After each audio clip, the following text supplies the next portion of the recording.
All right, guys. Yep. This is Ed here. And Bruce. Finally, you showed up. I wanted you to be there in the intro for the video, but you had to be sick and work. You basically have to take care of yourself and dozing. Yeah, it just sucks. Yeah, fuck you. But go ahead and introduce yourself. All right. Well, my name's Bruce, and I'm just a guy who watches anime and plays video games. Yeah, Not well, much to it. Wow, very short, succinct, and to the point. To the point. Yes, that's. But yeah, this is my best bud. So enough about that. The motherfucker don't matter. Yeah, but the main topic that we're don't matter. Anyway, the reason we're here is because we're just gonna have a quick discussion about the Dragon Ball Z Broly trailers. Yeah, because well, Super. Yeah, well, the Super Broly trailers, because all the trailers so far have been definitely attention grabbing. Like, I enjoyed them all. Like, from the first teaser where we didn't even know Broly was gonna be in the movie. Mm-hmm. It was just Goku doing his regular Goku thing, saying, "Yeah, I'm gonna fight you," yeah. And then we get the unknown Saiyan that's glowing in green. Unknown Saiyan, exactly, never been heard of. Like before. Nobody knew that was gonna be Broly, and when I first found out that, through like leaks and information, that was going to be Broly, I was like, oh God. No, why? Yeah, that's kind of how it was for me. Trailer 1, after the Broly leaks, I was like, okay, I can kind of feel it. I kind of see it. Trailer 2, I was like, wasn't feeling it. Trailer 3, I was like, okay, sign me up. Trailer 2, actually, upon rewatch, was interesting because you're going to draw a lot of comparisons from that to Superman, where you have the destruction of Vegeta by Frieza, and then you have the destruction of Krypton by, I think, who was it that destroyed Krypton? Oh shit, Brainiac? I think Brainiac or whoever destroyed Krypton. But the parallels of Superman's parents sending them off planet when they find out that the destruction of the planet is Japanese imminent. Superman. Yeah, it's Japanese Superman. Now this is that's an interesting retcon, because we have Bardock and Gine sending Goku off planet, right. Whereas before it was just like he was randomly sent somewhere. Yeah, that's Bardock was barely mentioned. Like Bardock was busy trying to fight off Frieza. Now I'm not sure if Frieza was, but that wasn't even in the canon, because it was just like the one-off Bardock movies. No, I think that was in canon, because I think in Z they referenced that. Really? Yeah, they referenced that point. Okay. Because Frieza remembers Bardock in the Frieza saga when she compared him to Goku. Right. He. Who knows? Right? I'm thinking of pre-Chris Ayres Frieza when Frieza sounded like an old granny. Yes. But yeah, that was interesting. But what I am interested in, as far as the Broly movies, is the fact that Broly's going to be in the main continuity now.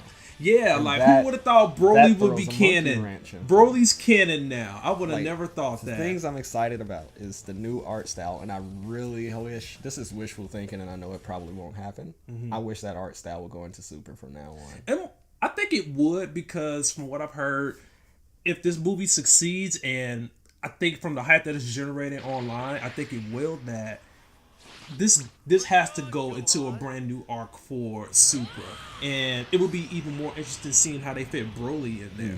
Because also, as far as going back to trailer 2 is concerned, another retcon that they did was King Vegeta.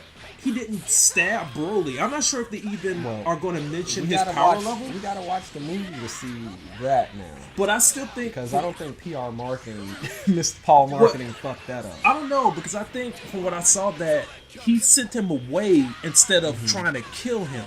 Because you see that when Broly gets out of the pod, or when they show him on a completely different planet, he's unscathed. He's unscathed. And I think that goes to show that he was just left to fend for himself on a different planet. And then that goes into the two little extra beings that we see in trailer 3. Right. That I think were his compatriots that found him on whatever planet he landed on. And I guess they just kind of just raised him and helped him survive. Yeah. I think one of them might be just his father and some random Saiyan. Now I wonder how Paragus is going to fit into all of this. Broly's fucking father? Yeah. Yeah, I mean, I'm not sure if he's gonna scheme to try to kill his son, No, I think it's probably gonna be some, because of how trailer 3 panned out. I think it's going to be along the terms of mind control again.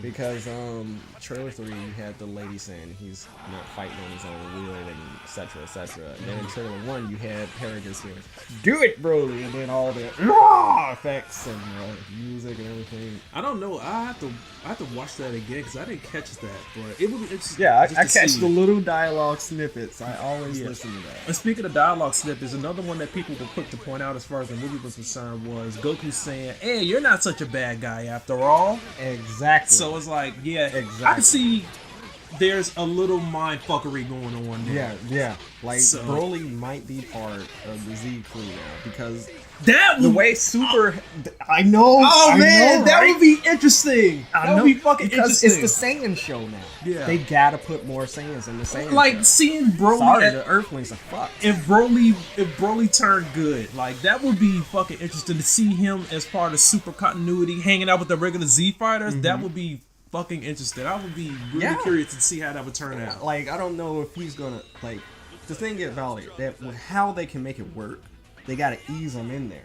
They can't just have, oh, Broly's here, we're all best friends now, you know. It's kind of like the Vegeta when he basically almost killed everybody. Right, he has to over time gradually turn good. Exactly. But as it stands now, he has to kind of get to a point where he can trust them, and they have to do stuff for him to trust them. And it's not a surprising thing to do for Toriyama because he does this shit all the time. But it depends on how makes the villain a friend or frenemy. Yeah, that's the Dragon Ball way. We've seen it with Piccolo. We've seen it with Piccolo. We've seen it with Vegeta. Frieza kind of did the same thing in Super, but he's like, he's still gonna do. He's still a dick. Shit. He's still a dick. But I think he's, to a degree, if not for all of the Z fighters, but at least towards Goku. No. The thing about Frieza, that he might have now kind of they can kind of, the way Frieza's turned out, it seems like they are going to find a way to coexist. They're not going to be cool by any means necessary. I would say they can coexist. I say at best he's chaotic neutral. Yep, exactly. Chaotic neutral. Because with the introduction of a god of destruction, there is a purpose for a guy like Frieza. Okay, I can see that making sense, but it's like we have all it's these. Like the yin yang. You can't have creation, a bunch of creation without destruction. It's all these unknown factors that could go into Super and its possible return. Like I would enjoy that. What's happening with Super is very interesting. And I like where it's going. Especially all of it stemming from this Broly movie. Like one movie. I haven't been this excited about a movie since fucking Revival of F. If Super's or even Battle of Gods. Return proper, like now it's taking an interesting route with different types of plot lines. They got Frieza and they got Broly in the mix. Yeah. And as far as much better than what it was. And then we see the comics bringing in some of their elements to this movie, because moving on to trailer 3, we are seeing. I will say, when I first saw trailer 3, the thing that made me mark out the most, and I remember telling you about this, was when I saw God Vegeta, and I was literally at work just yelling. At one point, I started choking, like, "Oh my god!" You're choking on that Vegeta dick. Like, shut up. Yeah, God, you fucking disgust me. You're so disgusting. How dare you? Yes. I'm not gonna lie. That definitely got my hype up a little bit to see Vegeta in this lean red form. Yeah, in a form that was always said to be in the comics, but it was never said to be. It was never in Super in animated form until now, and that's really interesting. And then, just that whole trailer was.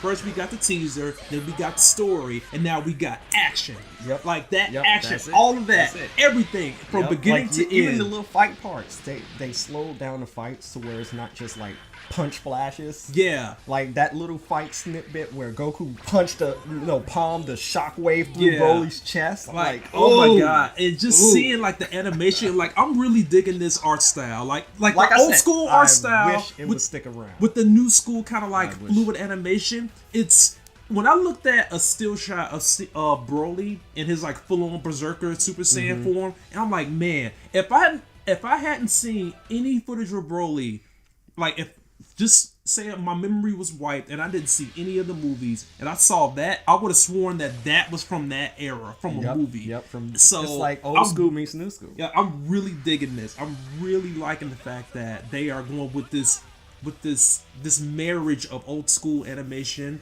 with like the new school tech, and the CGI in there, it wasn't egregious. It wasn't bad, but you know, I mean, it's got to be there. They're trying. Yeah, anime companies are trying. But like from just this action, like if I wasn't in before, which I was, I'm fully in now. Like this movie has my ticket from seeing every element from Goku and Vegeta, getting that Broly, seeing God Vegeta, seeing God Goku, seeing Whis possibly getting some. Right? I'm not sure if he. Right? I don't know what that is. I'm not sure if he's going to be in there fighting Broly. Or if he's going to be pacifying Beerus. Or if he was there, because I think we're going to see Frieza fight Broly, and I think that Whis was on the planet while Frieza was fighting Broly, and I think that he may have a sway as to why like Broly comes to Earth. I'm not sure. Once again, we don't know. We don't know. Yeah, it's all speculation. I'm not going to assume too much plot right now. Also, people are speculating that God Gogeta could be a thing. Like I said, when I was telling you that they can't give us everything. Like no, and that's why I'm hoping that at the point where we saw Berserker Broly, like there's something that the trailers did not want to show, just to go ahead and hold back that extra level of hype, so that way when you see it in the movie for the first time, it'll punch you. I want to see that. I want to see God Vegeta or God Gogeta take on Broly. That would be so fucking cool. Alright. Also, one last thing. People were saying that, hey, Vegeta, when they did the back-to-back Kamehameha and Galagun, he did the Galagun animation, but it wasn't purple. It wasn't purple, and I thought it was like the final Kamehameha. Yeah. Could it be? No, because he did the Galagun pose, but it wasn't purple. It came out the same color, like the blue and gold, like the final Kamehameha it might be the final Kamehameha. But that's not the final Flash pose. Yeah. Like he did the Galagun pose, because if that was the case, that beam would be like a reddish, like purple. Reddish, I'm just gonna be that guy. Yeah, I'm purple. Yeah, you're being picky. I'm being picky, but I'm like, hey, you can't do that. That's a final Kamehameha. That's a final Kamehameha blast. But you do a Galagun pose. I'm gonna be super nervous about that. Right. Now we're going off topic. Yeah, but overall, like these trailers have all the way from 1 to 3, 3 being the biggest, solidified my hype for this movie, and I'm definitely gonna go see it. I definitely like the music and the tone of 1. Yeah, the fucking music, the music in this trailer by Daisuke Miura, Blizzard. Man, I was searching for that shit, and it doesn't come out until the 19th of next month. Really? Yeah, like I was searching for that, and I didn't see shit. And when I looked it up, I saw that he's not gonna release that track, and I really like that track from the movie. Like it really helped the tone of the trailer. Like it pumped it up. It made me pumped. I think that's the thing that really brought me back, because that music was just. I'm a huge music whore, especially when it comes to anything with fights that gets me pumped up. I like that. So overall, like I said, we're both hyped for the movie. Yeah. All the trailers did what they needed to do. Cannot wait. Comes out January 16th. I'm gonna be getting those tickets, and we are definitely gonna do a discussion after we see this movie, just to let everyone know how it was, because it has to be. It has to be done. It looks good. Yeah. What else can we say? All right, guys. This is Ed and Bruce tag team out. We're glad that you stayed, and if you like what you saw, hey, be sure to like, favorite, subscribe. Really helps us out. All right, channel. All right, guys. Peace.